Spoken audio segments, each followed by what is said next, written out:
Hey guys, good morning. Get on in here. Give me like just a couple minutes. I'm working on something. It's going to be worth it when I'm done. Just give me a couple minutes. Listen to the music, share, like this stream, share it with all your friends, and I'll be right back.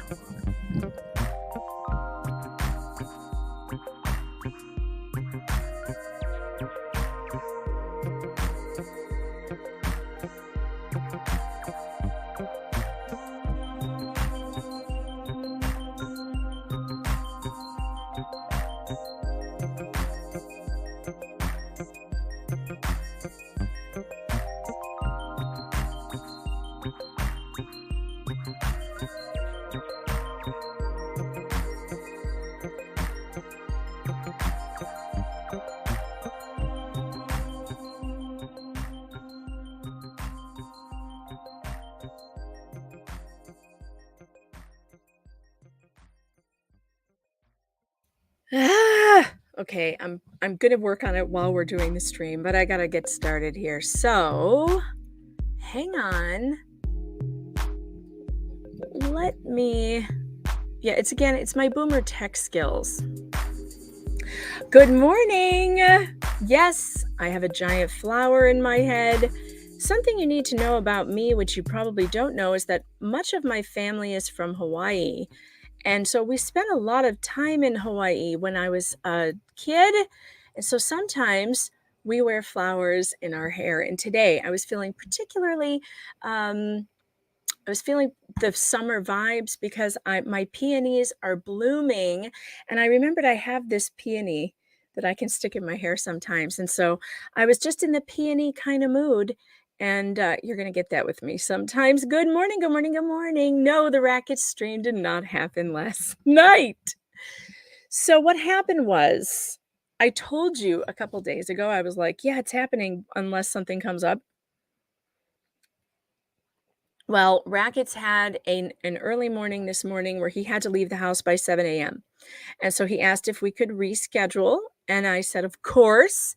But I told him, if you're going to reschedule on me, you now have to say yes to the favor I was going to ask you. And I think you all know what that is. He said, okay. And he said, yes. But then he goes, what is it? I said, that's not how this works. I will tell you on the stream how this works, but you guys know what it is, don't you? I'm going to ask him to play Dungeons and Dragons with us on a live stream where we are cleaning out Castle Depp from the succubus vampire squatters. We have to hunt them down and chase them out. And our band of heroes will consist of super lawyers, internet memers, and what was the other thing? Journalists, good ones like me. And the witches and stuff, the monsters, I'm still working that all out. John Della Rose is going to hopefully be our dungeon master. I'm trying to talk my brother-in-law into coming because he's a Dungeons and Dragons expert. And he's so funny and you will love him so much. And so I've already got Rackets to say yes without knowing what he was saying yes to because he oh, I forgot I have to move my microphone. He already said yes because he had to reschedule on me and I was able to get him to say yes to a favor without knowing what it is. All right. KL, you have the original D&D books. I want those so bad. Finding them is really hard. And I guess this new version is just super woke and stupid. So we're going to play by the old rules, I think. So we'll see. We'll see how it goes. But it's totally happening. It's totally happening. All right. Stephanie should be in here shortly because, hey, SJF, if your husband's a dungeon master, why don't you contact me on Twitter at Megan Fox Writer. Put me in touch with him. We'll have a conversation. Because I think I have a dungeon master, but if he's good at D&D, maybe he wants to play. All right. What are we talking about today? We are talking about Camille Vasquez and Ben Chu are making the media rounds. They are finally speaking out to the press. And this is going to be really fun to watch. And I want Stephanie in here. She said she was coming. I don't want to start playing it until she gets in here. Oh, wait, I gave her the wrong link. Hold on. I gave her the stream link instead of the studio link. Hold on. Okay. Now she has it. She should pop in here soon. All right. Hey, guys. It's good to see you. Hey, so the good news is the merch store is open. The link is in the description. You can get any amount of a piece of history from this trial that we have had so much fun doing. There are t-shirts. Isn't happy hour any hour? Mega pint me. There are actual mega pints. Oh, and I got one from the store that says Frosty at the drop of a hat, mega pint me. It just came yesterday. I should be drinking out of it, but I'm still drinking out of my mega pint stainless steel travel mug, which I like the most because it keeps everything so hot or cold, depending on what you want. There's tons of stuff in there. My new favorite is the Objection Hearsay merch, and that comes in everything you could think of. I've got a sweatshirt on order, and I'm going to get that on soon. Hey, Stephanie, what's going on? Hey, cute flower in your hair. What, are you celebrating something? Well, yes, my peonies started blooming today, and they are so beautiful that I had to put one on my head. Now, no, it's not real. This is my silk peony, but I just had to. And I was telling the chat that our family has strong Hawaii ties, and sometimes we put flowers in our hair. That's just what we do.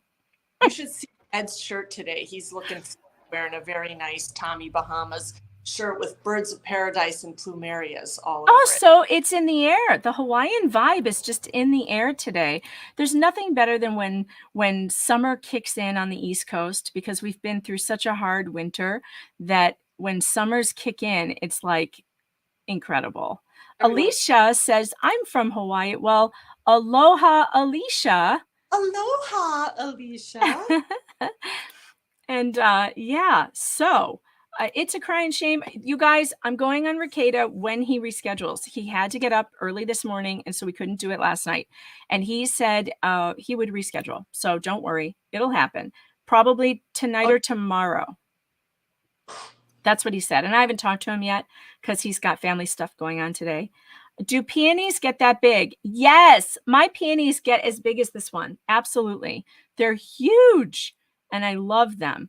I live in New York. I'm in New York. So when the summer finally hits here, I'm in New York State, not New York City, where all the crazy is. I'm out in the hinterlands where there's more normality.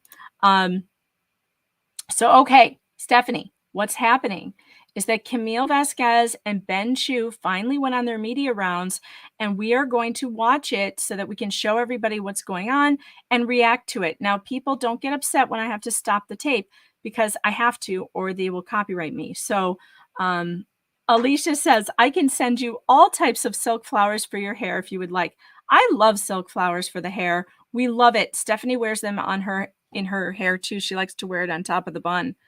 Stephanie's hair, by the way, you should take your hair down so they can see how long it is, because it's so insane.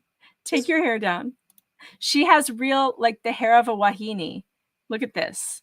Look at how crazy. Isn't it pretty? It goes all the way down her back. What was that Shel Silverstein poem that we always wraps my hair around my bear and down the road I go. Yeah. Vicki, I'm near Rochester. About 2 hours outside of Buffalo. The chat loves your hair. Alicia said she had to cut hers because she was tired of sitting on it. Is that a problem for you? Do you have trouble sitting on your hair? No, but wait, Alicia, are you Hawaiian? Is that why you have? She's from Hawaii, she said. Yeah. Okay. Hawaiians have the most amazing hair. The most amazing hair, kind of like Native American hair. So beautiful. So, except a lot of Hawaiians have curly hair. Oh gosh, it's beautiful. Beautiful. My Uncle Rob, who's running for Lieutenant Governor of Hawaii right now, is Hawaiian. He's a real Hawaiian. Is he half Hawaiian? He's half Hawaiian, right? Yeah. What do they call that? Hapa haole? His mother was Hawaiian and also Chinese, I think. And he is running for lieutenant governor right now. His name is Rob Burns. You should support his campaign, send him a little love, because he is a really cool guy and he deserves it. He would make Hawaii great again for sure. Okay, so let's go over to the very first interview that I found, which is on, hold on, where is it? Is this it? Yes. Okay, here we go. This is on the Today Show. And I'm going to have to stop every few seconds. So we'll do that. All right, hold on. It starts right around Camille, Vasquez, and here we go. Chu. And a quick disclosure, my husband has done consulting work for the Depp legal team, but not in connection with this interview. So with that aside. Is that even, I find that's so funny. Like, well, my husband worked on the team, but it's not really a conflict of interest. Well, kind of. Wait a minute. Savannah's husband worked on a team that consulted with Depp?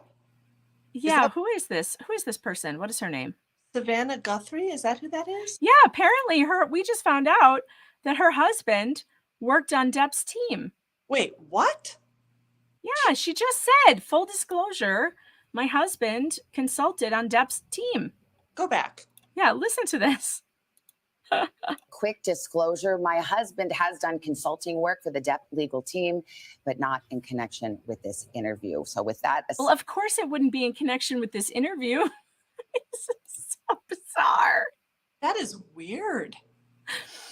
Well, it's okay. I mean, it's fine. No, Delisa said no, she did say on that case, on the Depp team, she said.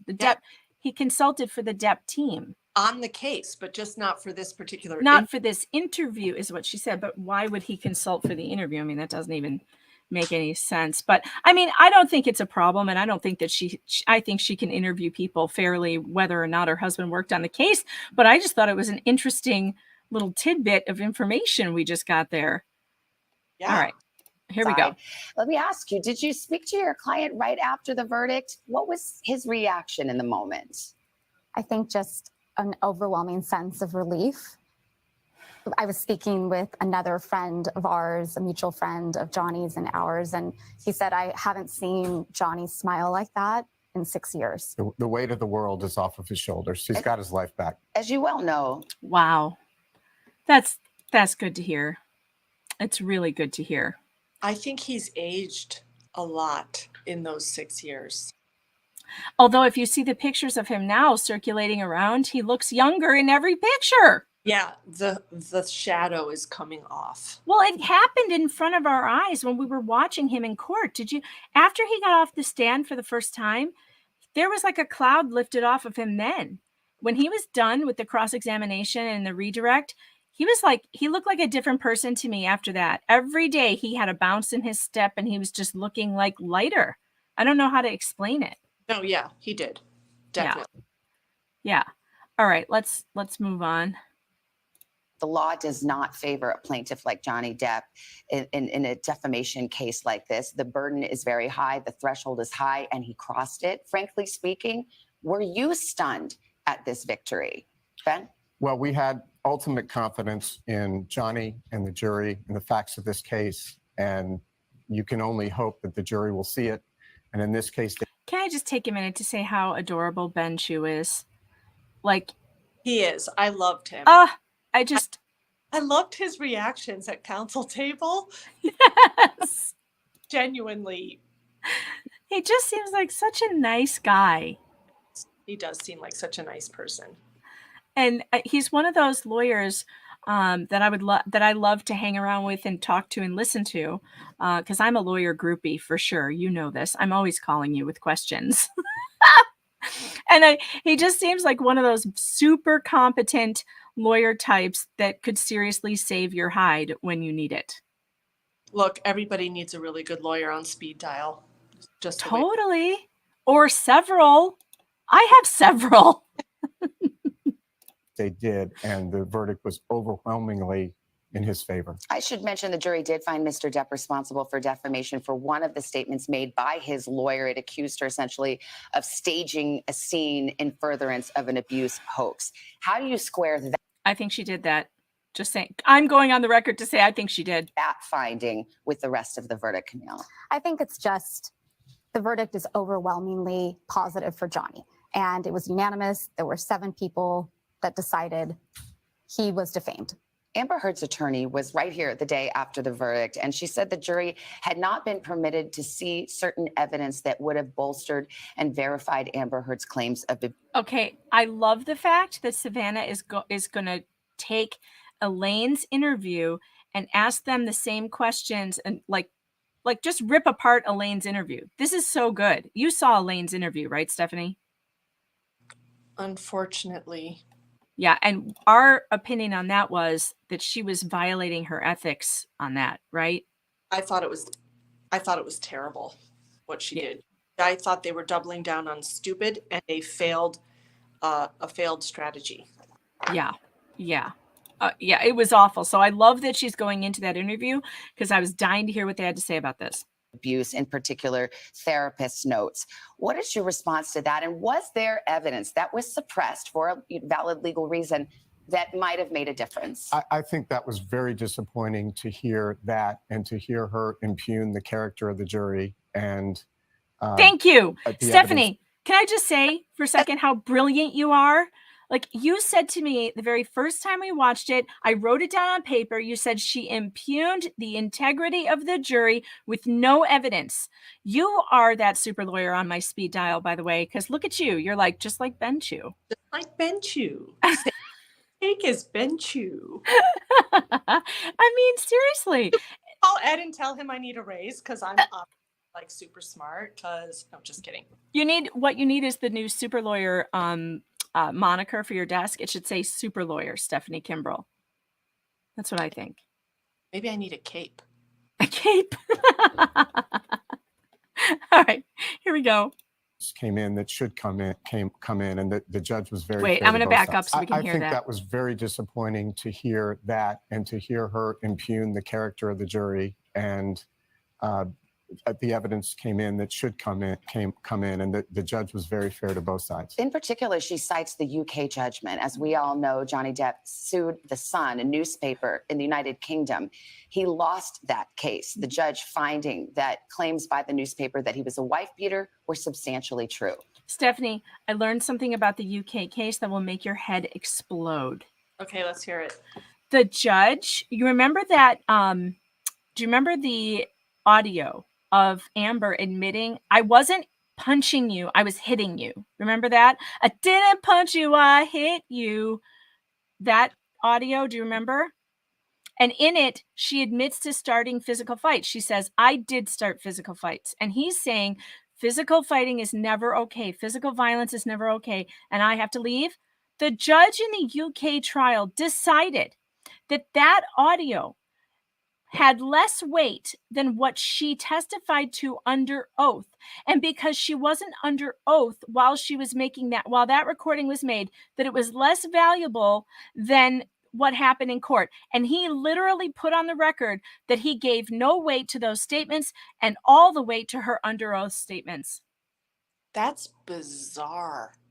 That is truly bizarre. I cannot imagine a trier of fact judge or jury putting more weight on the in-court testimony of a person years after the event than a contemporaneous recording of the event itself. That is absolutely bizarre. I do not. And now we know what Amber Heard thinks of the value of under the penalties of perjury testimony. Nothing. Yeah, nothing. So it's nothing to her to lie. And obviously we've had this conversation before about perjury.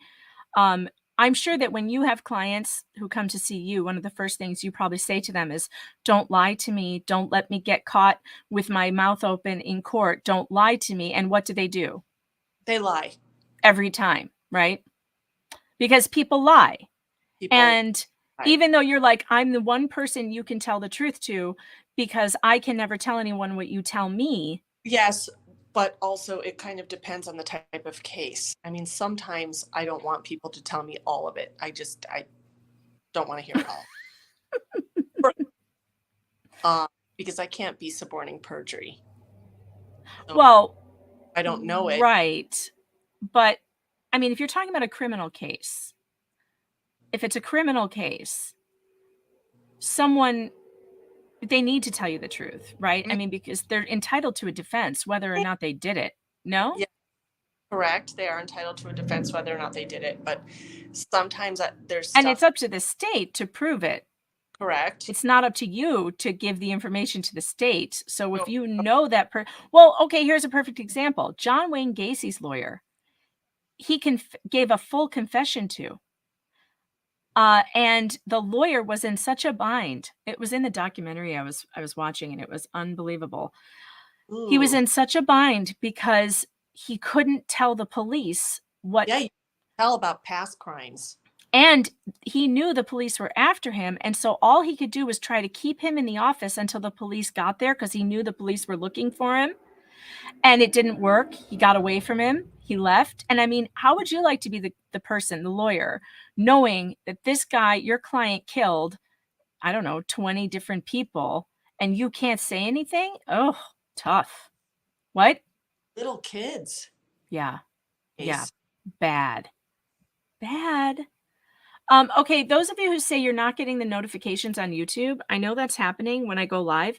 I heard that if you unsubscribe and then resubscribe and hit the bell again, that it fixes the problem. I don't know if it's a glitch or if it's on purpose, but try doing that and maybe it will fix it. All right, let's get back to the interview here. She's talking about the UK case and that judge. Now, Amber Heard's lawyers say that judgment should have come into this court case. What say you? Was a different process, right? And also Mr. Depp and Ms. Heard in this case were the parties. They had different disclosure obligations. So we disagree. The overwhelming evidence that was presented in this case in Virginia far exceeded what was presented in the UK. And we believe the jury got it right. As you know, this trial was very closely watched. Social media certainly took off in a way that we've seen high-profile trials before, but this is the social media age. Do you believe the jurors saw any of that? Okay, so this is going to be important because what did Elaine do? She said there was no way that the jury didn't violate their oath that they take and watch coverage on television. And did we think, Stephanie, that... I mean, I guess we had the opinion that it would be really hard, but also maybe they took their responsibility seriously. I mean, I hope they did. I don't see a reason to just come right out and state that they did not with no evidence whatsoever, which is what Elaine did. And I agree with Ben. That's very disappointing that she went on a national tour of the press and said those things with no evidence. Yeah, right. It's not like she had evidence or there was any story about a juror being online. Where's the evidence for it? Again, okay, her side doesn't care about the evidence. We know that. She was bemoaning the fact that look at all these poor victims now of domestic violence who have no evidence, who are not going to be able to come to court and prove anything because they have no evidence. Elaine, that's what court is. You have to present evidence. I know. It's the most bizarre argument I ever heard. Who are these victims with no evidence? That's not even true. Victims have evidence. Well, and if you don't, yes, I'm sorry to inform you, you can't prove a case without evidence. That's the way our system works. Right. Then you'd get denied justice. But that's because we can't be locking up people and taking away their liberty without evidence. Okay. The answer to this is great. Swayed by any of that? No, I don't think there's any reason to believe that the jurors violated their oath. And again, that suggestion was disappointing to hear. Yeah, I mean, Amber Heard's lawyer said so. She said it would have been unavoidable because it's on TikTok, it's on social media. I mean, in the old days, you'd tell the jury before they went out, don't read newspapers, don't watch the evening news. Now it's everywhere. It is everywhere, but at the same time, they were admonished every single night. And they had a tremendous amount of respect, I think, for the court and the process, and they were doing the best that they could. Yeah. Support for... I say with no evidence, you should never make that charge that 9 people who gave you 6 weeks of their life violated that oath and didn't take it seriously. 6 weeks with no pay, $30 a day or some nonsense like that. I just think with no evidence, Elaine should never have said that. It's one thing for her to have maybe speculated about how hard it would have been for them to really stay away and to say, I wonder if they really were able to not be affected by anything that was on social media. That's one thing. But to come right out and say, as she did, they had to have seen it. They had to have been influenced by the negative stuff on social media about Amber Heard. No, that's not appropriate. She shouldn't have done that. Sir Dontrip says she is incredibly beautiful. Let's take a moment to admire Camille's facial routine. I don't know what she does to her skin, but it looks amazing. She really is very beautiful. This woman is gorgeous. Jalmariddle says Camille sounds like a real lawyer. Elaine uses crackerjack law language. Well, Elaine has a tough row to hoe, right? She has a tough sell to make. She's trying to sell you and gaslight you on something that tell you something you saw was the opposite. Camille just has to tell the truth. It's a lot easier. For Johnny Depp online was exponentially greater than for Amber Heard. Just one example on TikTok, the Justice for Amber Heard hashtag has 27 million views. Justice for Johnny Depp, 20 billion. And I would be willing to bet that most of those views on Amber's Justice for Amber or whatever were a bunch of Johnny fans taking it over. Golly. All right, hold on. Attorneys have suggested that perhaps this is because of an orchestrated campaign on behalf Oh, of Johnny here we Depp. go. Do you know anything about an online campaign on behalf of Johnny Depp? That is utterly baseless. In fact, very early in the case, the prior Chief Judge White had thrown out a count in the counterclaims that related to that. It was absolutely absurd and baseless. And you know for a fact that neither he nor his agents nor anyone tried to in some way pay for or otherwise encourage this kind of social media activity. Categorically false. Why do you think the jury didn't believe? Okay. By the way, that is such a charge to make, that he paid for and orchestrated a social media campaign. It's like they have no concept that, hey, this guy is a super famous A-list actor, and he's going to have a built-in base of people who like him, and they might start their own campaign on his behalf. How I don't understand how they don't understand the natural progression of how something can go viral without pumping it up. Well, I think it's interesting that they got that thrown out. They couldn't prove it. And so that was actually thrown out of the trial. And now they're out there saying these things and making these claims that they couldn't prove to a judge and so couldn't be part of the case. But now they're just slandering Johnny again. They're just defaming him all over town. Do you suppose she's still working with David Shane on the PR piece? And do you suppose that Elaine took her lead from him? Or did she behave like a proper This guy? That guy? Or did she like a proper lawyer should and say, hey, you PR people do your thing, but I'm not. No, I think she got the script from David Grabass Shane. That Yes. was she should be making her own script as the lawyer. That's her responsibility. I mean, if you can work with the PR people, okay, fine. But you can't let those people tell you how to do your job because they're not lawyers. Hello. There's just no explaining this team of lawyers, Stephanie. There's no explaining their actions, except that Amber rubbed off on them, I guess. Now, Savannah wants to know, why didn't the jury believe her? Believe her, because when you look at the verdict, it really comes down to that. The issue was, is what she's saying true or false? And by their verdict, they said it's false. Well, my sense is that it had a lot to do with accountability, that Johnny owned his issues. He was very candid about his alcohol and drug issues. He was candid about some unfortunate texts that he wrote. And I think it was a sharp contrast. Unfortunate texts. Should we burn her or drown her? My favorite text of all was the Monty Python witch test. Even though those were unfortunate texts, after the whole stuff about the freeloading succubuses came out, the succuloters, sense. It made sense. Yeah, it totally made sense. It's dark humor. Come on. Like, But he's making a very good point here. Johnny was very honest with the jury, even in things that were uncomfortable for him. True. He just came right out and said, yep, I did it. Yep, I did it. I wrote that. Yes, I was angry. I wrote that. And then he had to explain, well, it was a Monty Python joke. And then we all laughed because we all remember that skit. Right.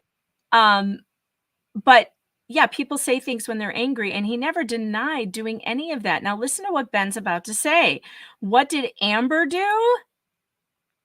In a text that he wrote, and I think it was a sharp contrast to Ms. Heard, who didn't seem, or at least the jury may have perceived, that she didn't take accountability for anything. As you know, this has been closely watched, and in the Me Too context, She didn't take accountability for anything she did, including the amount of alcohol she drank, the amount of drugs that she did. And it was so apparent that anything Johnny did made him a monster. But if she engaged in the same habits, she was a cuddle, what did she call it? The cuddle puddle laffy drugs? Yeah. OMG. J.O. Merito, thank you so much for the $20 super sticker. That is so sweet. And let me tell you something, guys. I have found the key to getting around YouTube censorship. It's these live streams supported by your live chats and super stickers that's totally allowing us to say what we think and not be censored by YouTube. Because then it doesn't matter if they turn off the commercials. I don't get the advertising revenue. That's fine. But you guys more than make up for it. And you've been so generous.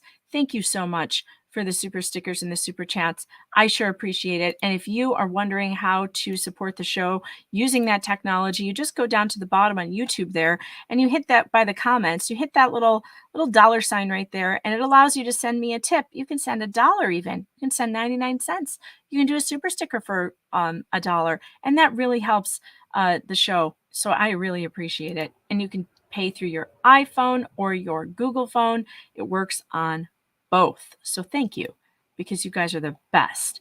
All right. Let's get to the rest of this. And then I'm going to go to after we finish this, I'm going to go to your chats. And so we'll catch up with what you guys have to say as well. Wondered whether there is a larger resonance to this trial, whether it sends a message. Do you see any larger message beyond the case you tried? No. No, I love this answer. I love it. Stephanie, tell me. Perfect answer. This goes to the motion that Ben made after they sent the case to the jury, complaining about the argument made by Rottenborn that the jury should send a message to everybody. No. The case in front of the jury is the case in front of the jury, and you're supposed to decide that case based on the facts presented and the relevant law. And you're not supposed to be making any kind of message to anyone. You're just supposed to apply the law to the facts of the particular case being tried in front of you. You're not sending a message to anyone. Right. That's not appropriate. You're supposed to deal with the facts and the law as per the parties in front of the judge and jury at that moment. So I love Camille. I love her. No. And there has been case law citing, and I read their motion, and there's case law citing this, that it's inappropriate to tell a jury to send a message. That's something they do in Hollywood movies, like From the Hip, but it's not actually legal. It's not a legal thing you're supposed to do. Well, no, because you have to only consider the facts of the case in front of you and the law that applies to those facts. That's it. You're not supposed to be, social justice warriors on a jury or on a judge's bench. That's not appropriate. We decide cases based on the facts of the case in front of us and the law as it applies. And that's it. There is no messages. Let's see how close to your answer Camille gets, because she goes on to expound on why she said no to that. I mean, frankly, we don't. We're here to talk about the case that we tried, right? We encourage all victims to come forward, have their day in court, which is exactly what happened in this case. Yes. Do you feel confident in your appeal? Which is exactly what happened in this case. The victim came forward and was heard and was believed. This is the thing. Johnny was believed. Tracy, thank you so much for your super chat. She says, so happy to have found you through Rekieta. Love your personality and humor. Well, I love you guys too. I've really found my people with the Rekieta fans. I don't know how that, it's probably because, like some of the chat said, it's watching me is like watching Rekieta in a wig. It's so bizarre. I would, if I were a man, I would be him. And it would be really funny, by the way, to see Rekieta dressed up like me. I think we should make him do that. That would be funny. And talking to himself. That would be hilarious. Okay. Let's move on. She's going to go into more about Elaine's stupid claims. Her does intend to appeal. We feel very confident that there are no errors that would justify any kind of successful appeal. And then finally, I have to ask you, not since OJ, perhaps, has the trial been so closely watched and the lawyers become famous people in their own right. What has that been like for you, particularly you, Camille? I think I saw. Tell me, Camille, how does it feel to have a hit song written about you? This would have been the perfect time for Savannah to have been like, Camille, there is a song that we found online by someone named Gadfly, and it's so good and so catchy, and we thought you would like to hear it. Now, unfortunately, that is not what happened. They go into some dumb thing about somebody being someone getting a tattoo of Camille's face on them, which I find a little creepy. I don't know. Kind of creepy. This was the perfect place for Savannah to hit a button and be like, hey, Camille, check this out. I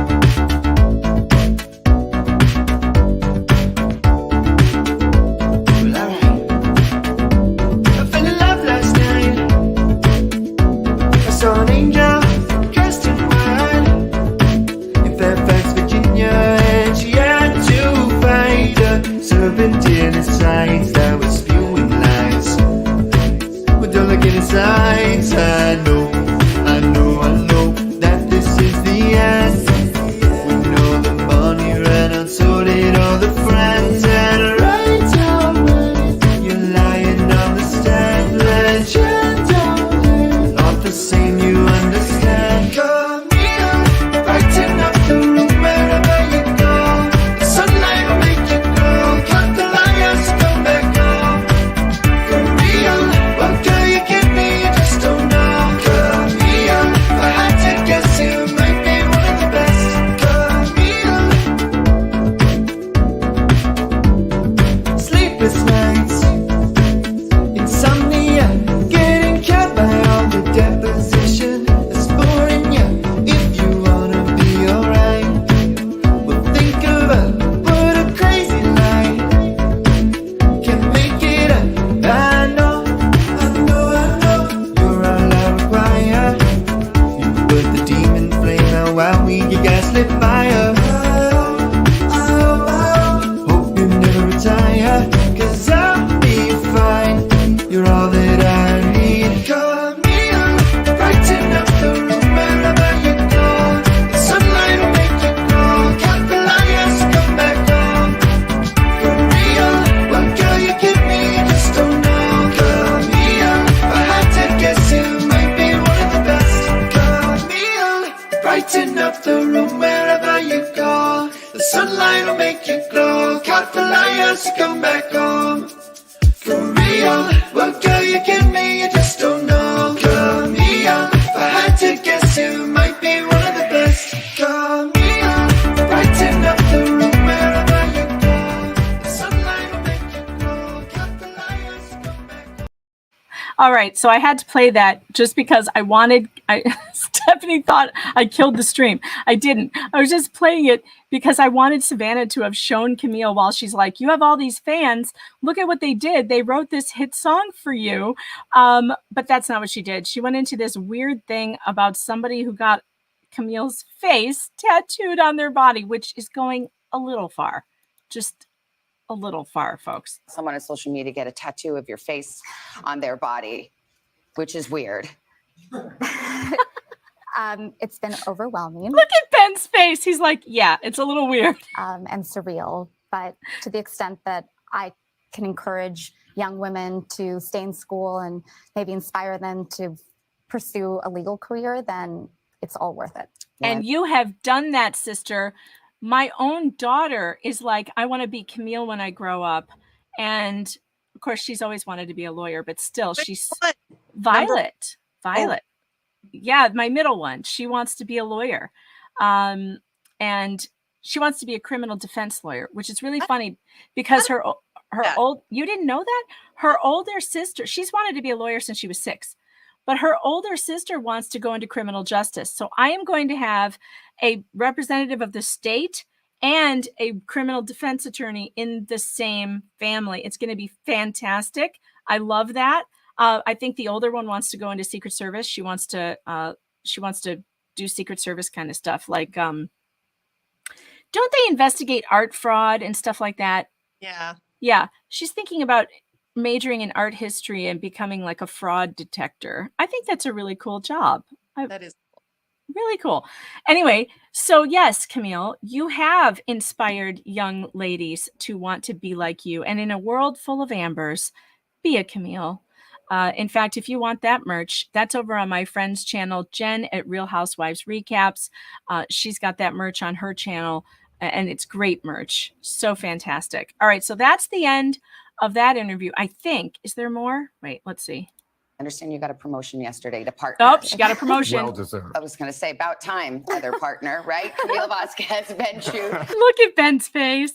Just saying. Thank you very much. Appreciate it. Oh, I just love her. Okay, so Stephanie, what are your initial thoughts on that interview versus what we saw out of Elaine the other day? Well, I would say it's a lot more professional. It was a lot more professional. Of course, to be completely fair, they are speaking from a place of total victory, almost complete and total victory. I mean, I would say it was a total victory. I think we talked about this. People want to equivocate and say, oh, well, they both won. They both proved that the other one defamed.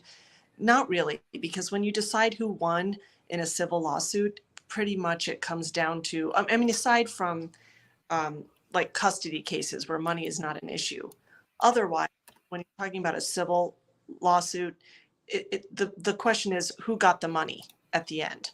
And in the end of this case, Johnny gets the money. He gets $8,350,000 from Amber. So he won. It was a resounding victory. Yeah.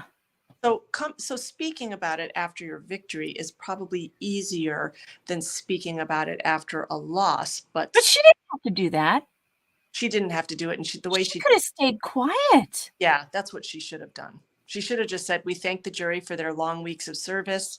We're disappointed in the outcome, but we respect the system. And that's it. Shh, quiet. Don't say anything else. You know, right. Help your client meet her obligations or something. Or, concentrate on your appeal if that's what you're going to do. I mean, we have an appeal system for a reason. And if you really think you were wronged, you work it out at the appellate level. You don't work it out in the media.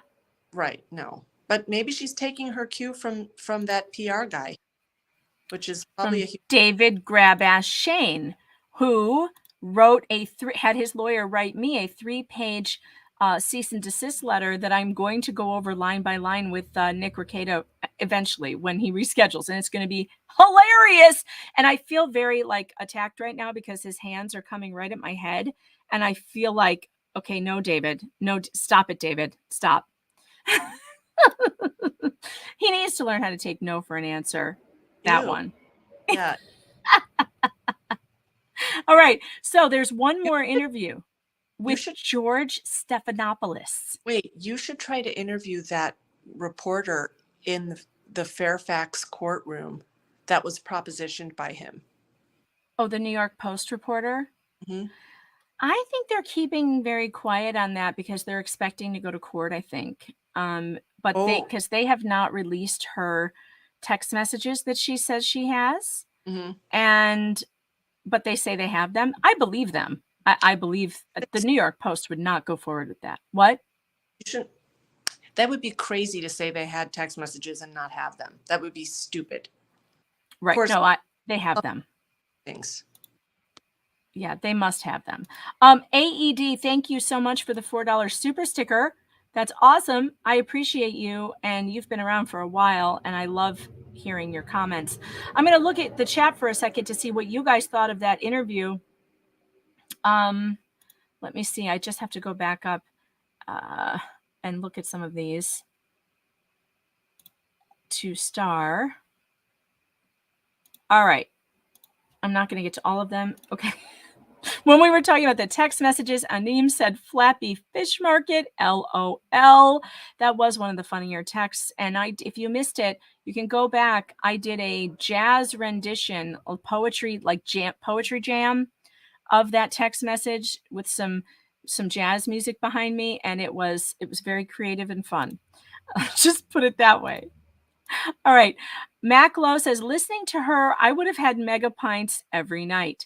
I have a theory that Johnny started drinking and drugging much more heavily than he would have after she came into his life. I believe that. If that woman was harping at you like that, like she was. Yeah. Amber, that Max says he would have mega pints every night if that harpy was, if you had to listen to Amber Heard and those arguments, that the circular arguments she starts, it's enough to make me do drugs. I'd be like, give me all the mushrooms, whatever you have to make this go away. That's what I want. Tracy reminded me, yes, she's the cuddle puddle queen. When she does it, it's all laughy and happy. But when Johnny does it, he's the monster. Flailsafe says, I can't send super chats because Google wants me to send a photo of my ID to confirm my identity because I used my husband's credit card for super chats a few times. Boy, that's deeply unfair. I've had to send a copy of my driver's license to Facebook. They locked my account one time and said they didn't believe I was who I was. So I did send it to them. But what I did was, and they did accept it, I blocked out the information on it that I didn't want them to have. So I didn't let them have like some of the personal information on it, like my address. And I think I gave them my driver's license number because I don't think that's any big deal. But they accepted it. So you might want to try that. You can like put a little piece of paper over the info you don't want them to have. I think what they're looking for is a photo ID with a picture and your name, like an official thing, Okay.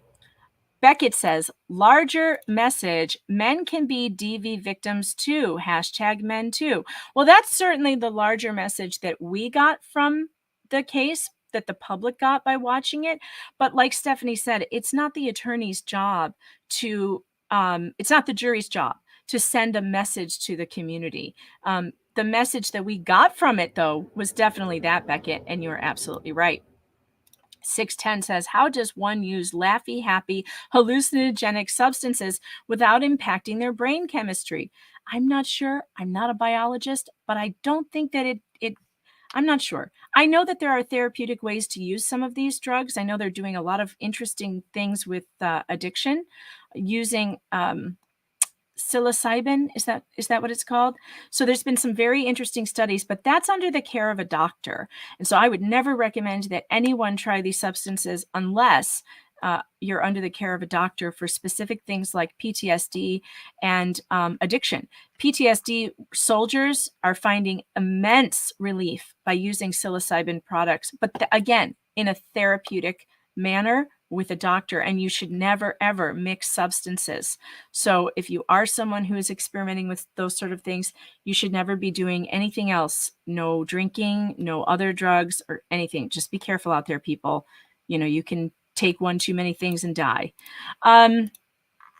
Blah says, so there's 2 interviews with JD's team so far. That's right. We're going to get to the second one in just a minute.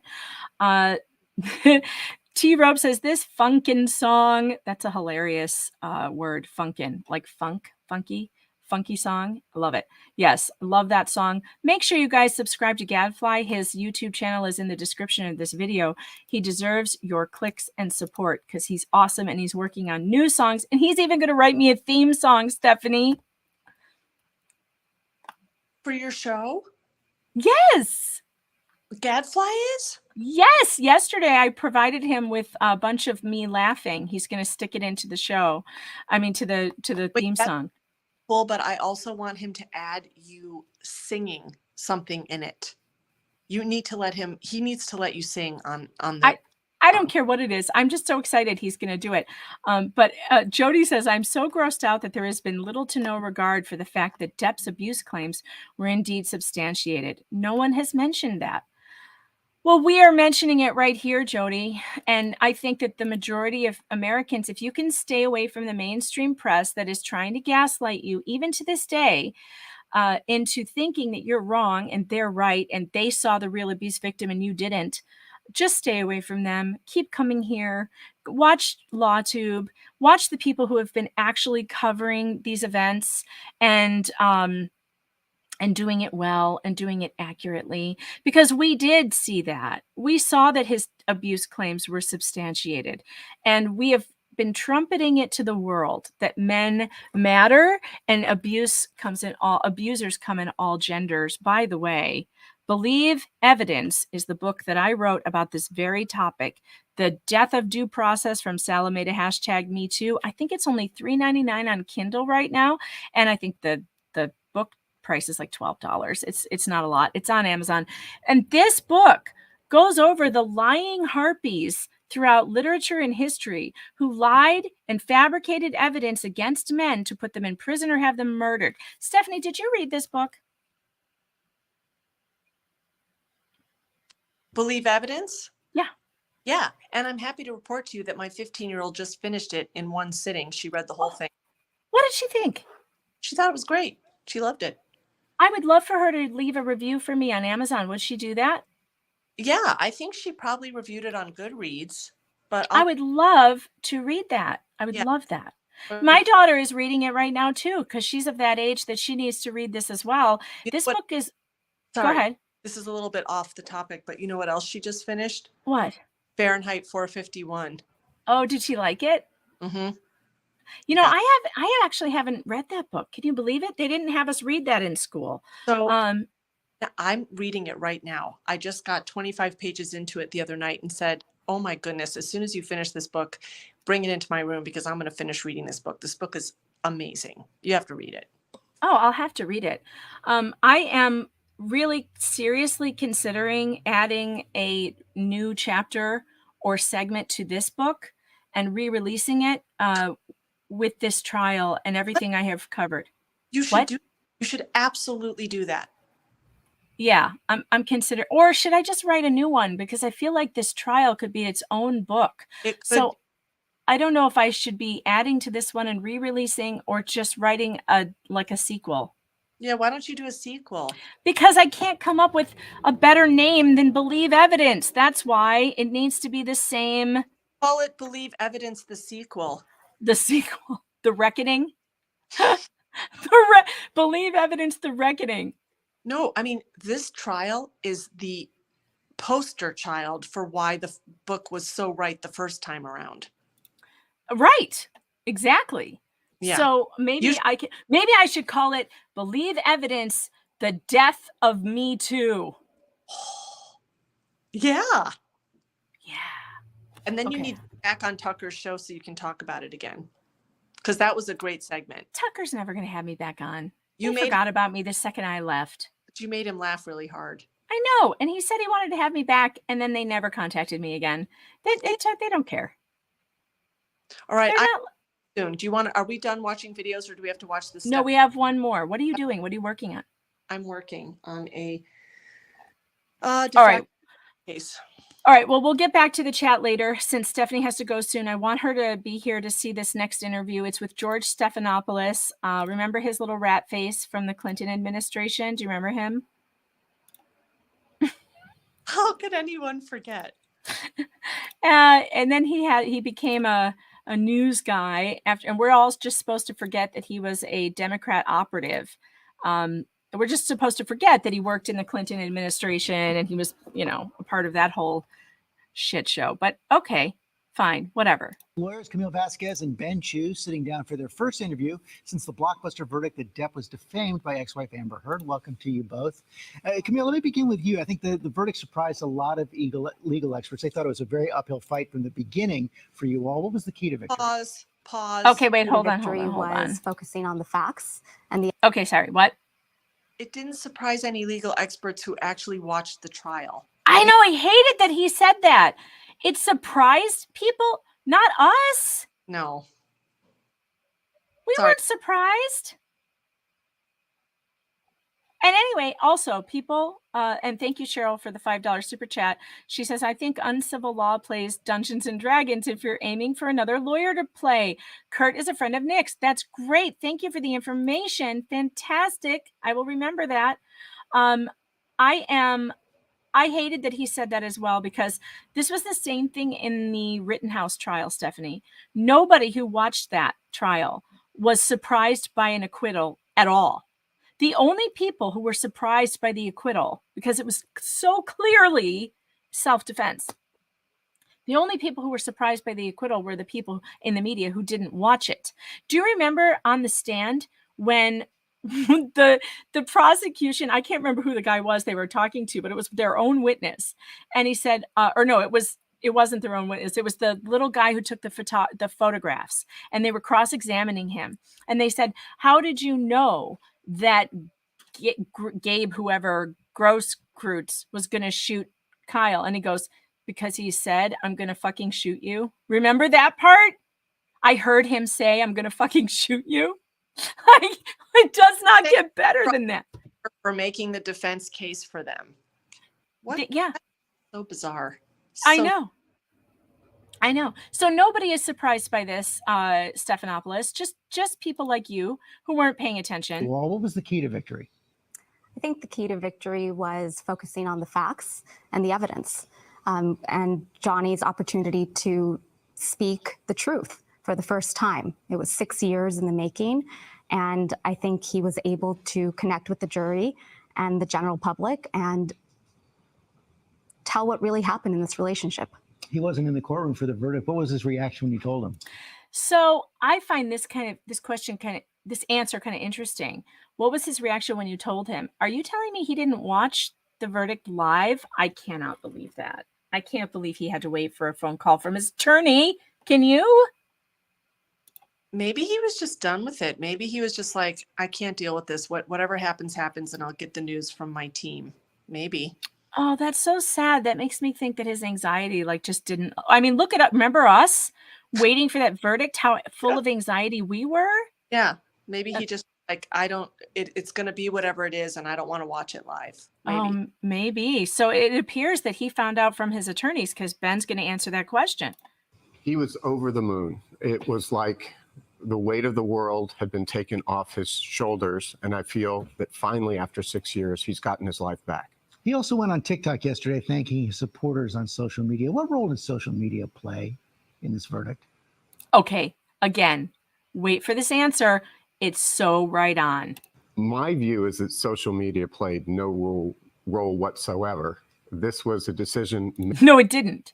It played no role whatsoever, because it wasn't inside the courtroom. It was what was happening outside the courtroom. And the only thing that mattered inside the courtroom was what was happening right there.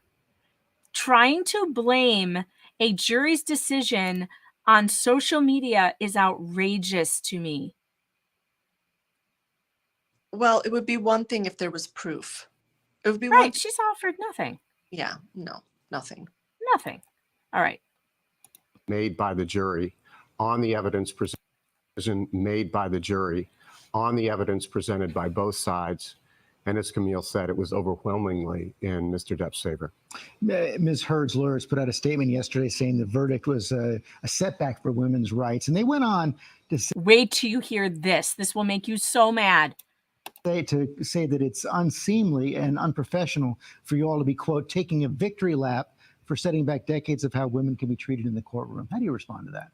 And it says, what's next? A movie deal and merchandising? Stephanie, did you see this quote? I didn't see that. That's really ew. What do you call what Elaine did?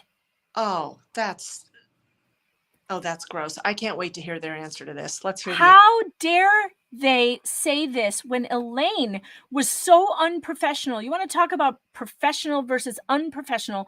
She went on national television and claimed that a man who was just vindicated is a wife beater. She used the phrase wife beater. I couldn't believe she did that. Talk about unprofessional. Talk about not knowing how to lose graciously. What? Come on. This Yeah, someone in the Janelle, thank you for pointing this out. George even speaking the words women's rights is sickening. That's right, Janelle, because he worked for the man who was busy stooping the interns and harassing women around every corner, pulling out his penis and forcing women to look at it and asking them to lick it. That's the guy that George Stephanopoulos worked for. So yeah, listening to him talk about women's rights is a little sickening, isn't it? Talk about Me Too. Let's talk about all Bill Clinton's victims. Should we talk Bro. about them? No, okay, let's hear the answer to this because I want to hear what they All say. right. I think it's disappointing. We're only speaking about what happened in this case, right? And the facts in this case were overwhelmingly positive for Johnny. And the verdict speaks for itself. How about the broader criticism, though? It's not just from Heard's teams. Victims advocates have argued that the verdict is going to have a chilling effect on domestic violence victims. And Okay, so she kind of like skipped past that question. No. She didn't go after her the way she could have. She handled that with tremendous class, is what she did. I wish that, though, that she had said something like, I don't know, but made reference to Elaine taking a lap, whatever you would Well- call that. well- Not a victory lap, but a loser's lap, perhaps. Well, she's being gracious, very gracious in victory. And that is something classy lawyers do. She's being classy. Well, But we knew that about her. She is classy. yeah, but I mean, I if it were me, because I'm nasty like that, I would have been like, well, I thought it was pretty unprofessional for Elaine Bredehoft to once again accuse my client, who was just exonerated, to accuse him of being an abuser. I thought that was unprofessional. But you do you, Elaine. Get wrecked. See, I couldn't do this. I couldn't be a lawyer. I'd be getting myself in trouble. blow to the Me Too movement. I think our response to that is we encourage any victim to come forward. Domestic violence doesn't have a gender. Yay. No, it doesn't. And Me Too sucks. It should be we believe victims, period. No, we believe evidence from The evidence from actual victims, I mean proven people who are actually abused, whether or not they are men or women. So, yeah. Okay, roll the tape. So you don't see this as a setback to the movement in any way, shape, or form? We do not. We believe that the verdict speaks for itself. The facts are what they were. The jury made a unanimous decision based on those facts. Wait, I do. I think the Me Too movement is in its death throes. Well, I think if this sets it back, the only thing that sets it back is Amber lying about being a victim of domestic abuse. I mean, it only and it needs to be, though. It needs to die. The Me Too movement sucks. It sets back anyone who would lie about that. And that's why Me Too sucked so badly, because they wanted us to believe all women. And that makes no stinking sense. And again, Van Strife just said, if the Me Too movement is this weak, well, then good riddance. Yeah, the Me Too movement made a very serious mistake in backing Amber Heard and then not turning around and going, whoops, we made a mistake. We can clearly see that Johnny Depp is the victim, and we are sorry that we supported an abuser. Never again, we're going to believe the evidence. But they didn't do that. They're still doubling down. L'Oreal still has her under contract. She's still with the ACLU gender violence baloney ambassadorship. She's still with the UN working with their women, blah, blah, blah, blah, blah, whatever. Gadfly's in the chat. Did you hear that, guys? Megan said you shouldn't believe any women. Wow. Hey, I sent you the link if you want to jump in here. If you're not too sleepy-eyed, you are welcome to get in here. All right. Let's keep moving on with this. During your cross-examination, what was your impression of Ms. Heard's impression on the jury? I think that her impression on the jury was what it was. I think something that Horrible, terrible, no good, bad, very bad. Stephanie, do you remember when Deirdre was singing at that home for old people? Yeah. And okay, so our older sister, she's a very classically trained opera singer, and she's incredibly good. And she would sing sometimes for the retirement homes, and some of the people there were really ill, with dementia and stuff. And she's singing this one day we're there, and this poor man who is in, clearly It was a woman. was it a woman? Yeah. So she's going, every time she would hear something that she liked, she would go, oh, good, good, very good, very good. And then something would bother her, and she would go, that's bad, it's bad, it's very bad, it's bad. And we were just dying. Well, the funniest part was one of the ladies there went to get her wheelchair and wheel her out because she thought that Aw.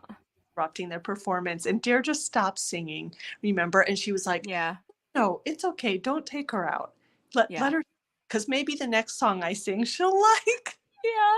And I mean, some of it she did like, so it was so sweet. It didn't bother her at all. Deirdre was just like, just trying to be a presence for them, It was so sweet. But yeah, what was the jury impression of Amber Heard? Bad, bad, very bad, very, very bad. I can't say it any better than that. That I focused on and we focused on in that cross-examination was using her words against her. And it was very important for us to, every question that was asked was tied to something she had said previously. And I think the jury got to see and the world got to see and hear from Ms. Heard in that relationship on every single topic. And George, I think there was a real Yeah.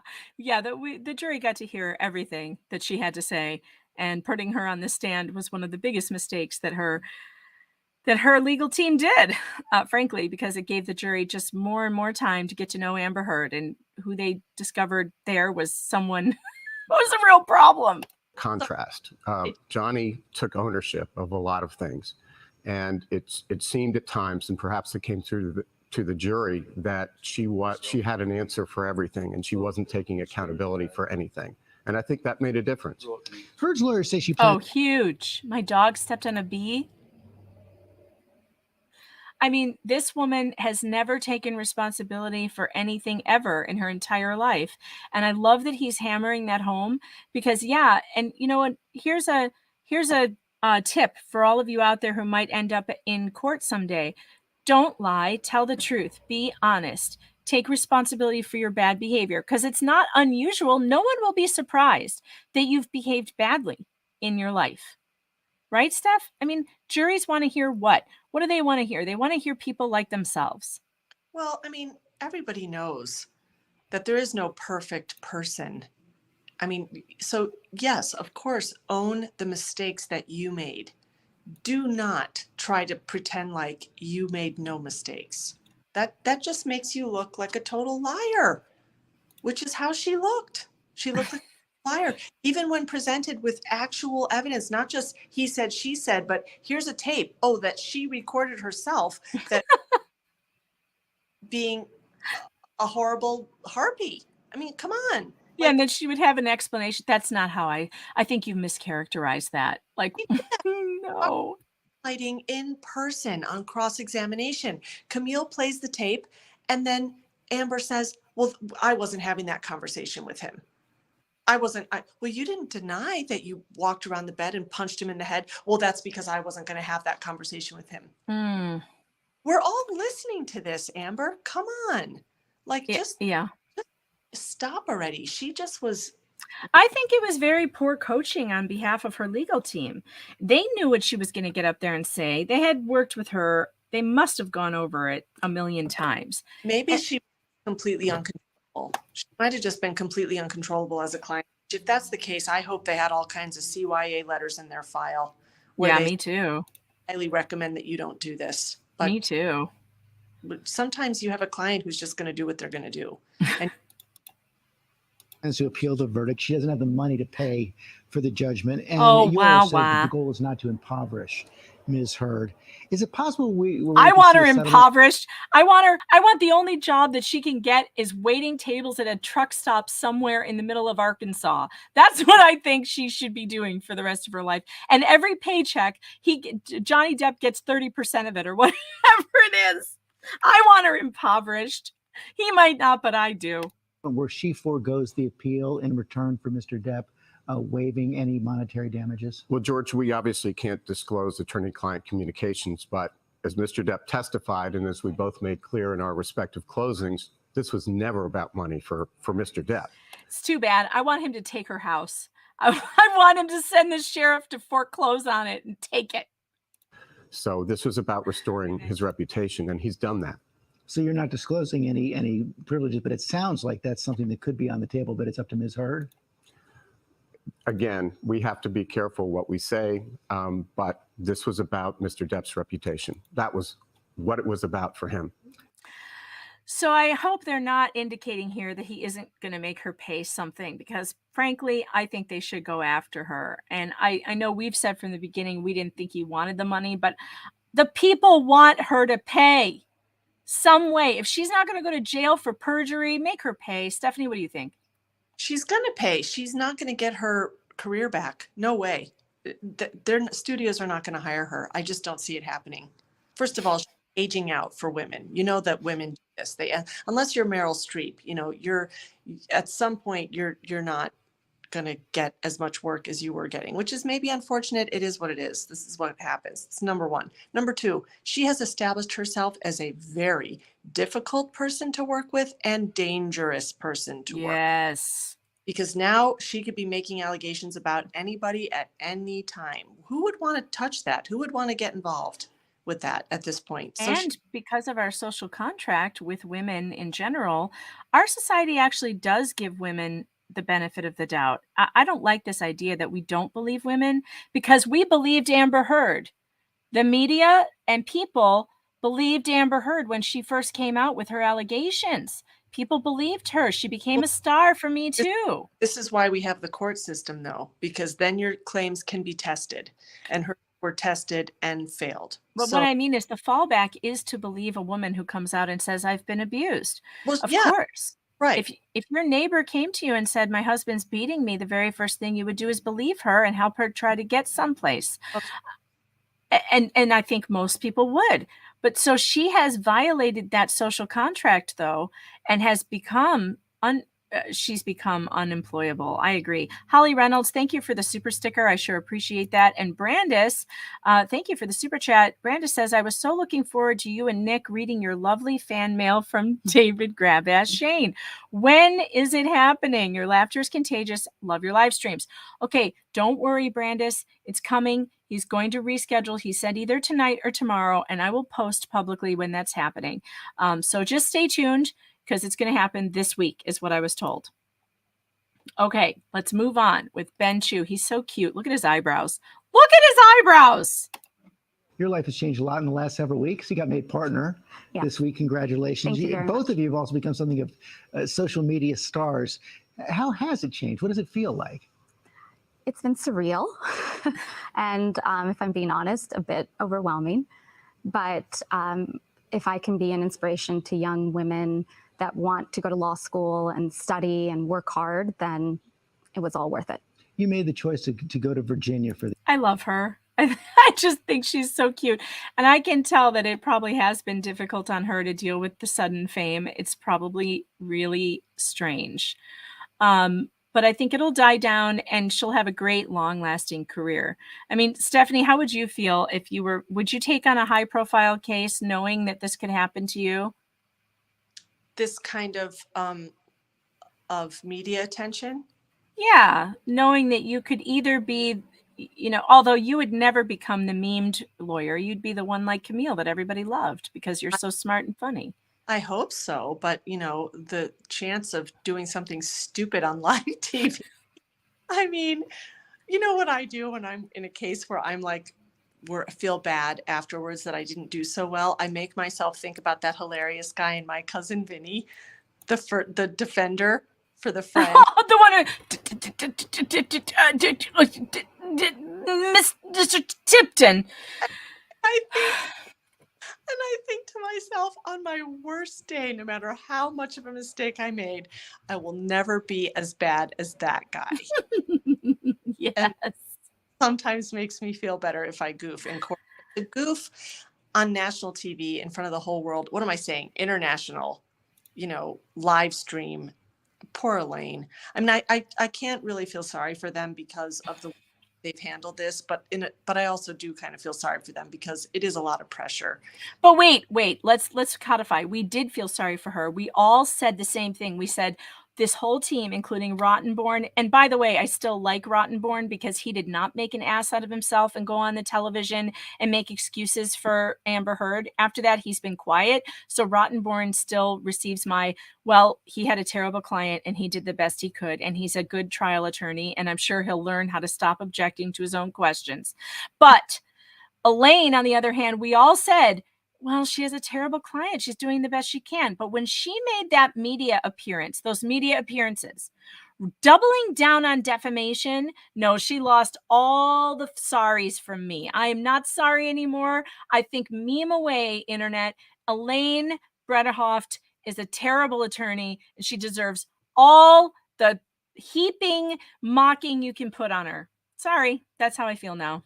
Well, I do think her media tour is totally ill-advised. She should not have done that.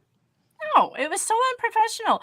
And to me, the signs were there that she's not a great attorney by the kinds of things she did in court that I thought were very underhanded, like in her closing comments to the jury, misrepresenting things that happened in court. She did it 3 times. She was chastised by the judge 3 times. They had their objections sustained. So, I mean, I have no more rope to give her. The rope is gone. Jin Karaya says, thank you for the super chat. Meryl stay working because her BBJ are heavenly and she's a good actor. Oh, you mean Meryl Streep? I don't know what any of that means, but thanks for the super chat. I appreciate it. Let's get back to the interview. This trial, how much of a difference did that make? I think Virginia was a good venue for some legal and other reasons, and it has a fabulous court system, tremendous judges, and fair juries. And Stephanie, I didn't understand this question. Stephanopoulos asked, do you feel like Virginia was a good choice for this? I was under the impression they did not have a choice, that if they needed to sue her for the Washington Post article, they had to choose where the Washington Post is based. That was the legal explanation I understood, and that is Virginia, and that's why the jurisdiction was there. I don't know about that. I didn't read as to why the decision was made. All I did read about that was that the Post's servers are in Fairfax County, Virginia, and that's how they were able to bring the case in Fairfax. So, So maybe it was legal maneuvering that got it there, is what we're saying? They didn't want to be in front of a California jury. Plaintiffs had a much better opportunity, I think, in Virginia. Interesting. I had not even thought about this because I thought they had to bring it. LawTube was reporting that they had to bring this suit in Virginia because the Washington Post was based in Virginia.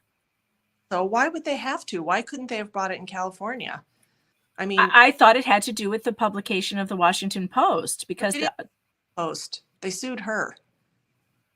So I think they could have brought it in California had they wanted to, but I don't think they wanted. It's an interesting jurisdiction question. Maybe we should, is there a way you can find out if they could, if there's a, because I thought the legal explanation had to do with the Washington Post, but I obviously could be wrong.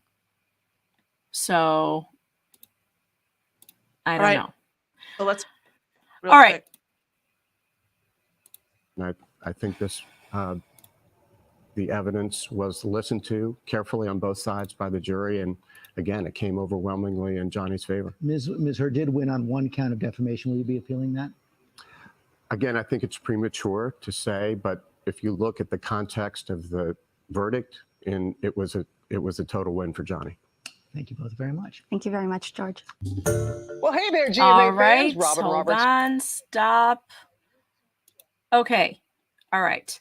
So, I mean, vast differences between Johnny's team and Amber's team, don't you think? Yeah, they're so much better.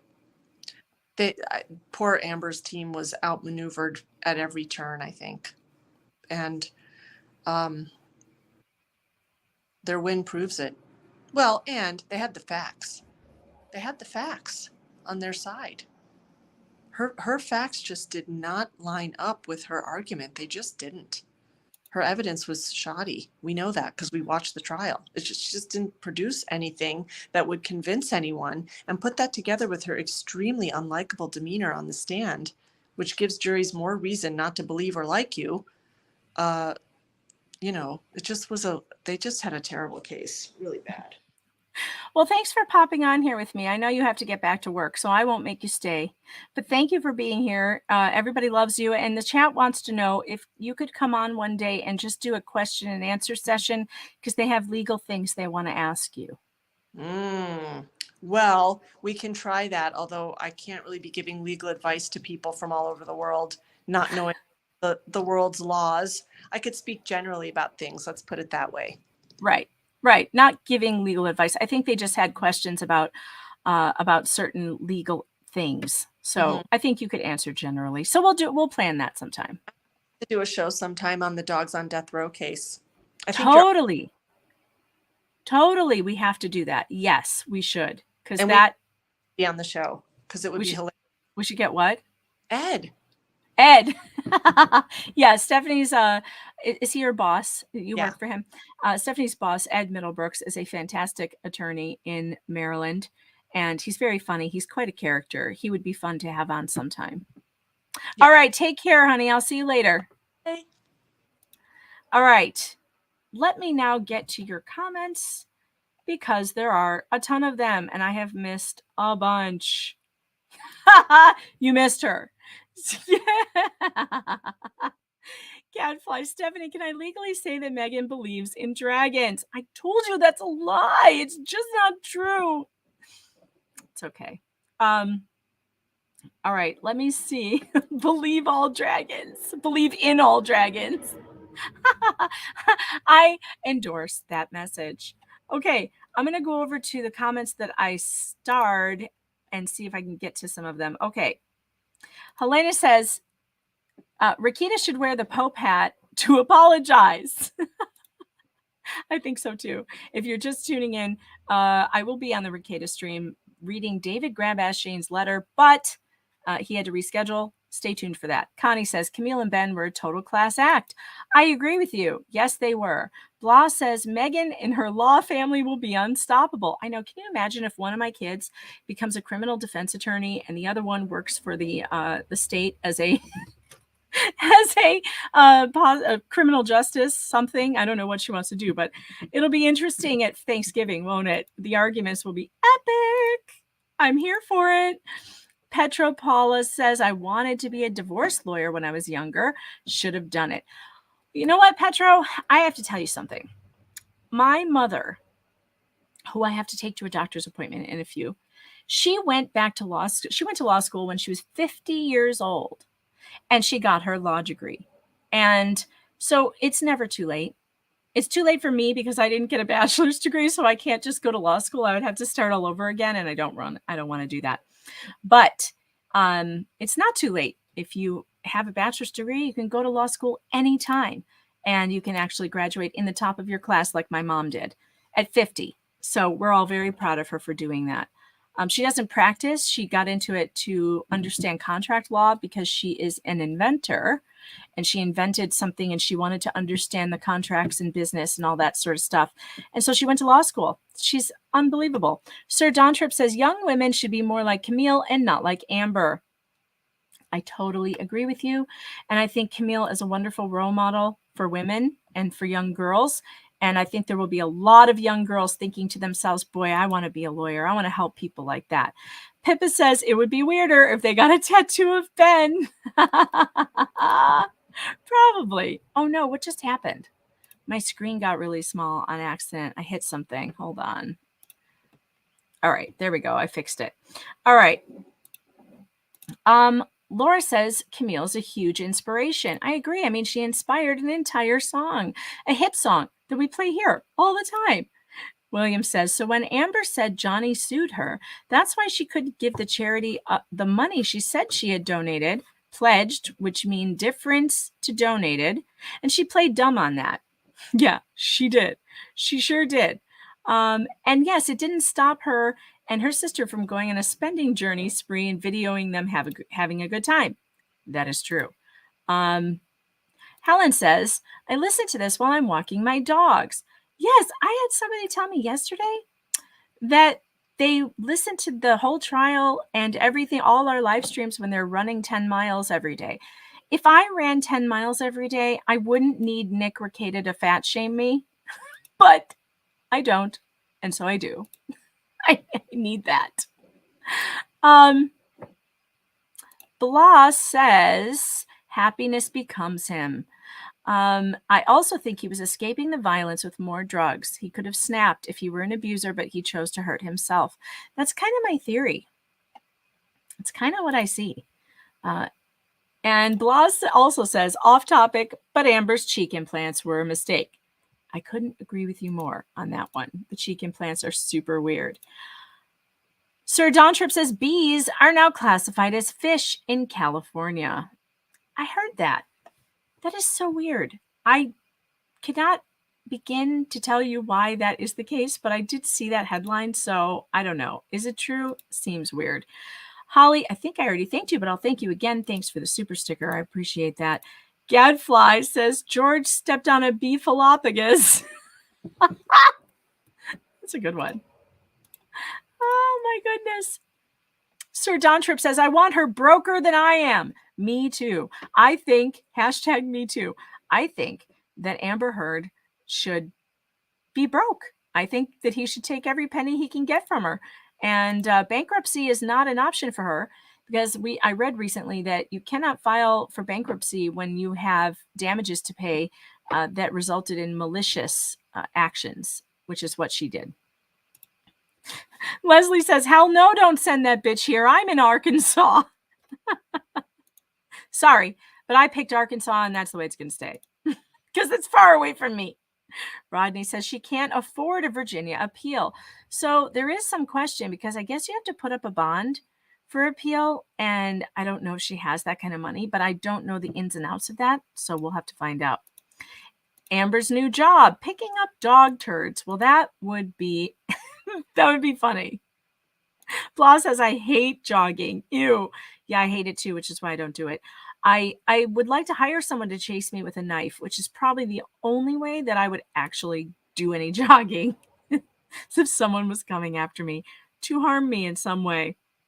Joseph says, I listen to you at work and it helps me not lose it on people. Thank you, Joseph. I appreciate that. And it's good that there's I can talk you down off that ledge. Don't lose it on anybody. You can make it through just fine. All right. I'm going back to the comments. Did I miss any super chats while I was reading the other ones? Because I can't see what's going on. Gadfly says, Amber is the kind of person to say her controller was broken and that's why she got perfect knockout in Street Fighter. These gamer jokes, I can't relate. I don't know how to play games. I'm bad. Although there is this game they play on the PlayStation that my kids like. Can't remember what it's called. But I've played it and like it's a scream. It's little chefs. You're little chefs in a kitchen making food and serving it. And it is hysterical because you have to work together. And there is a lot of screaming that happens when we are doing that game because it's timed and like you're trying to do it fast. And when you can't work together, like you've got one screaming at the other one, it's very funny. I can't remember what it's called, but it's a lot of fun. I'm checking your chats right now. Oh, so one of you sent me something. Hold on, I put it. Okay, so hold on. This was the thing I was working on that I didn't get to when I said it in the beginning. I wasn't going to get it done. So I have a new segment on this show. I'm going to get it done though for the next time. I have a new segment on the show. I need to make a little video clip of this. Right now I only have audio, so I'll share it with you this way. But welcome to the fake news portion of today's program. Fake news. I'm going to put that together in a little video thing that says fake news. So we have some fake news to look at today. Shall we look at it? Fake news. Where are you? Hold on. Newsweek has, hold on, they have printed this article that is a perfect example of fake news and what they do. And I can't wait to show it to you. I am so annoyed by this. Wait, where is it? How come it's not on my screen? What the heck? All right, hold on. Let me try that again. Please open the fake news. All right. Let me share this. I like to show you guys examples of when I see the news gaslighting you in real time. And here it is in Newsweek. Newsweek has been making my list lately of where the heck did it go? Oh, here it is. Okay. Wait, Gadfly has a clarification. I don't want to see this woman rowing. Quick clarification, because I'm a smarty pants. Bees are not considered fish in California. It's just a legal loophole to consider bees endangered. Of course. Legal definition of fish in California includes invertebrates. Well, thank you for that nerdy response. We needed that. I need to archive this article because I cannot watch this, all these like moving things while I'm trying to read this.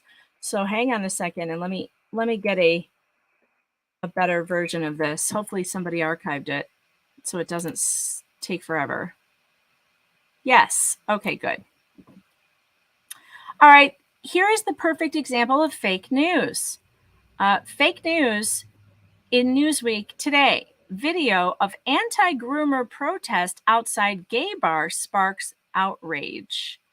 That headline is so off the mark, I cannot even tell you. It is insane. This is not what happened, by the way. But let's read it, and then I will show you what really happened, okay? Video of protesters surrounding a gay bar in Texas and calling its patrons groomers has gone viral, outraging a national audience. You guys, if that happened, I'm sure people would be outraged, but it didn't. So we're going to get to what happened. The Dallas bar Mr. was holding an event called Drag the Kids to Pride drag show on Saturday afternoon, billed as a family-friendly pride experience. A description on Eventbrite said that 5 spots were available for children to dance on stage with drag performers. Now, hold on. I got to go over to the chat. Do you guys think that dragging kids to a drag show where men are dressed in thongs and have their breast implants hanging out and are twerking in a bar, do you think that's a correct environment for children? I'm going to wait for the chat to catch up because I really want to see your reaction just to that part that I read right there. Blah says, I've been reading a lot of articles on PJ Media. I especially like that they're covering the mysterious destructions of by now 24 food plants in the U.S.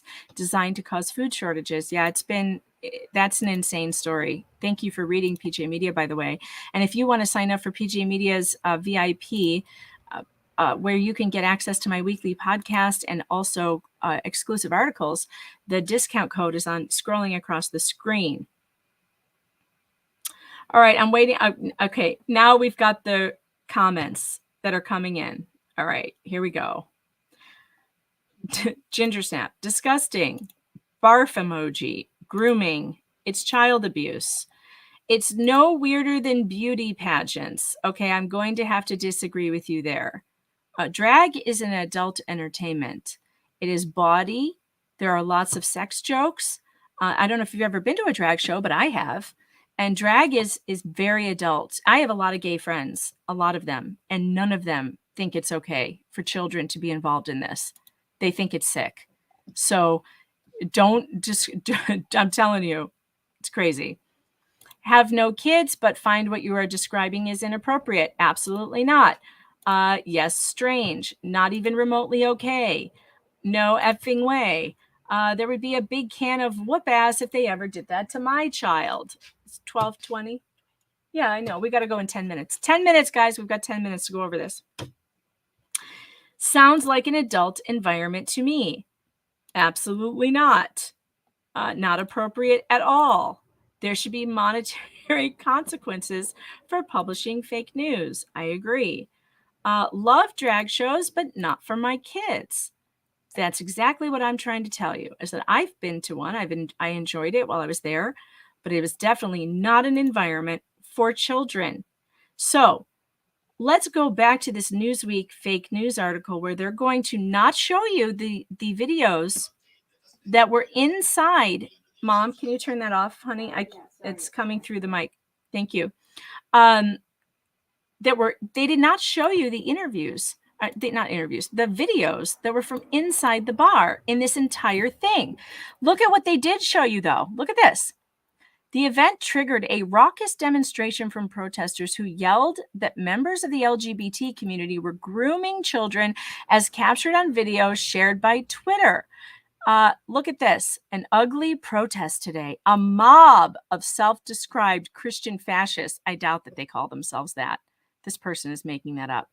Tried to force their way into a gay establishment while chanting groomers. So here's part of that. This is what they showed. Hello, play. Oh, it's not. Oh, I'm in the archive version. I can't play it. Okay, sorry. I can't because I'm in the one with no ads. Groomers, groomers, the protesters chanted repeatedly in the clip. You guys are disgusting, shouted a man with a loudspeaker. Repent, repent for your sins. Grooming, they say in Newsweek, is defined by the Rape, Abuse, and Incest National Network, RAINN, as manipulative behaviors that a sexual abuser uses to gain access to a potential victim, coerce them to agree to the abuse, and reduce the risk of being caught. Now, by the way, folks, there are laws about taking minors into bars where they only serve alcohol. It's against the law. But for some reason, this bar in Dallas was allowed to do this. Now, do you notice what's not here? There are no photographs or videos about what was actually going on inside the bar. So let's see what was going on inside the bar and what caused the outrage. So they're saying, hold on. Drag your kids to Pride. Hold on. What they are saying is that people are outraged because of the protests. That is not what is going on. And let me show you some of the footage there, okay? Hold on. The children were putting money into the thongs of these dancers.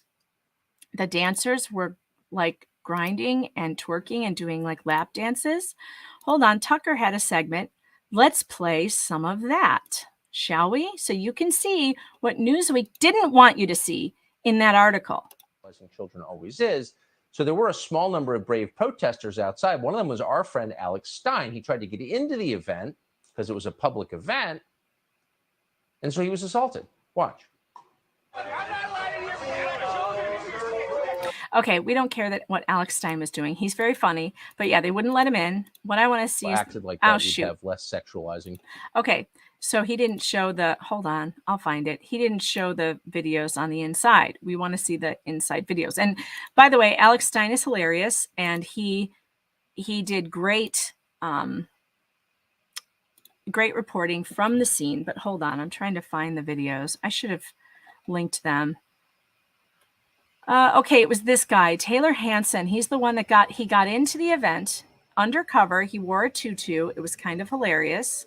And he took video of what was going on inside the bar with the children. And I'm just trying to, and by the way, those pageants are terrible. I agree that like putting babies in pageants and putting them in like sexualized clothing and stuff is gross and they shouldn't do it. And by the way, what was going on inside this bar, there was a huge sign, that's a neon sign that said, "It won't lick itself." Wait until you see this.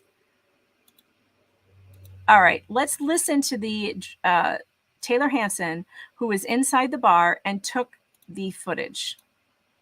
And they're trying to say that people are outraged at the protests. I don't think so, because all normal people, including gay people, should be pretty outraged by this. One of the worst parts of the entire day, I would say, is I'm sitting there at the bar drinking, and I don't drink, but it was very necessary at an event like this.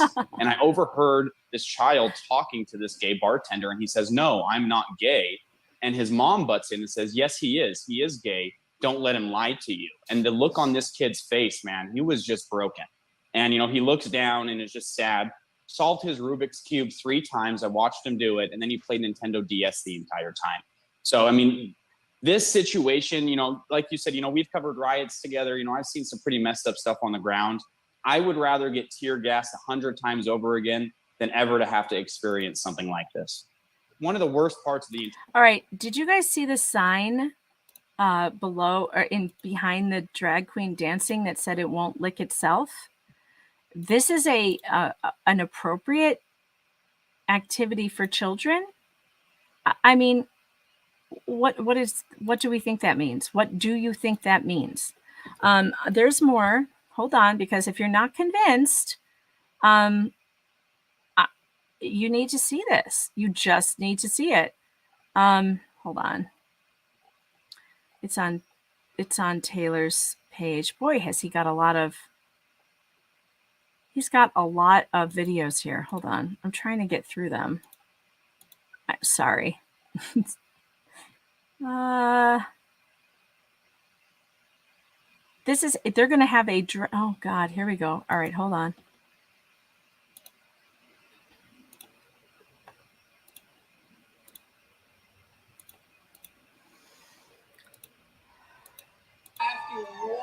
Just one more time I'll ask. Should we do one more Drag Your Kids to Pride show again? That was pretty loud, but I don't know. Let me. That person is naked under there with a thong and boobs are hanging out in the front. And this person is, I mean, this is a kids event. Would we allow this if they were women dressed like this and stripping in a strip club? Let me ask my boss. Trey, should we do another Drag Your Kids to Pride brunch? Yeah. There you have it, ladies and gentlemen. The boss said yes. So I better see all of your faces. Look at the sign behind her. Him. Right back here next time. The date will be announced. But before we go, let's bring back all of our performers. Like, am I seeing nipples? Because it looks like I'm seeing nipples. Today. I mean, this is so insane. Hold on. Let's go back. Hold on. There's more. I got to go in like 2 minutes. So we're going to be done with this in a second.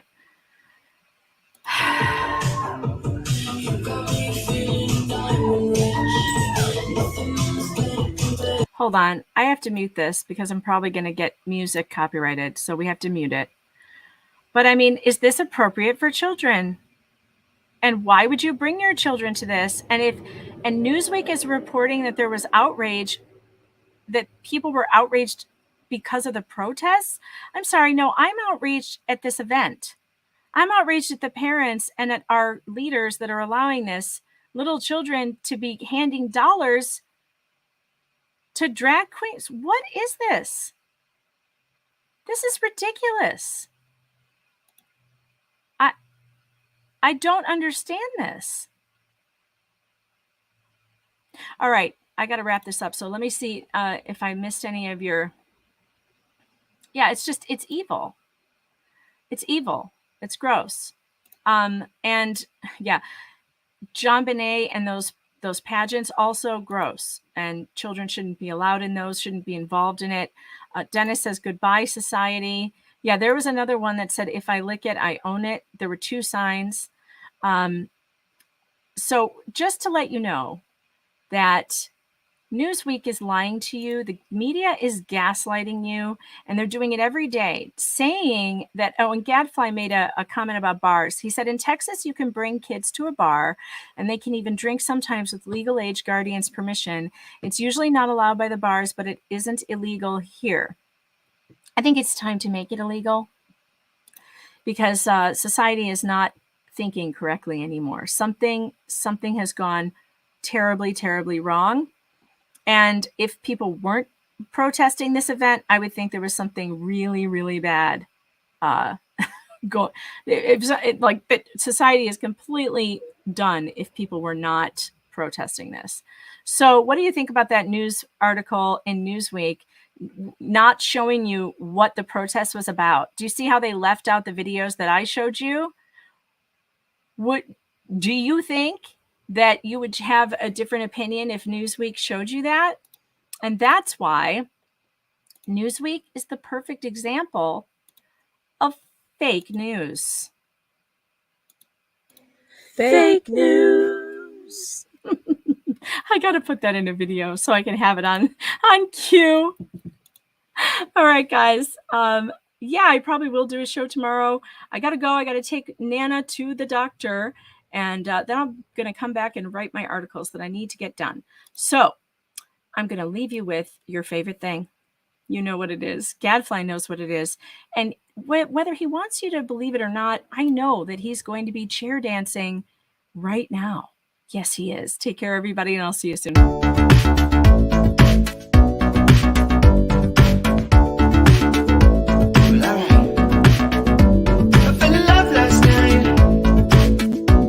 Saw an angel dressed in white in Fairfax, Virginia, and she had to fight a serpent in his sides that was spewing lies.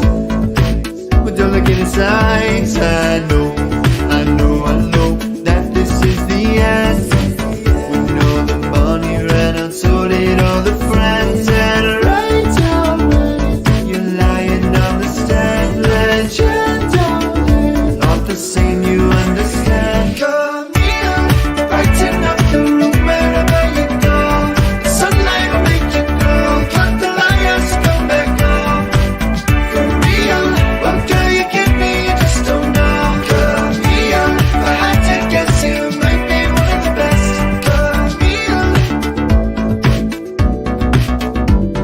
sleepless nights, insomnia, getting killed by all the deposition that's boring you.